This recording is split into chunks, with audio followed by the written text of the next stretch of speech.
હાલ અત્યારે છડી મહોત્સવ ચાલી રહ્યો છે. અલગ અલગ જગ્યા પર છડીઓના કલાત્મક છડીઓના જુલુસ નીકળતા હોય છે. ગતરોજ વડોદરા શહેરના ખોડિયાલનગર પાસે આવેલા નરસિંહધામ યુવક મંડળ અને મંડળ દ્વારા પણ અલગ અલગ વિસ્તારની છડીઓને ઇન્વાઇટ એટલે કે આમંત્રિત કરવામાં આવી હતી.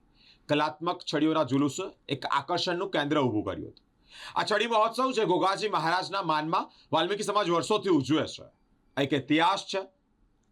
14ની મોડી રાતથી એટલે કે પૂનમની વહેલી સવારથી નોમ સુધી આ આયોજન થતું હોય છે. નોમના દિવસે એક મોટું જુલુસ છડીઓના અલગ અલગ કલાત્મક છડીઓનું જુલુસ એ ન્યાય મંદિર પાસે ભેગું થતું હોય છે. ગતરોજ નરસિંહધામ યુવક મંડળ દ્વારા શહેરના ખોડિયાલનગર પાસે આ નરસિંહધામ વિસ્તાર છે ત્યાં છડીઓના જુલુસ ભેગા થયા છે.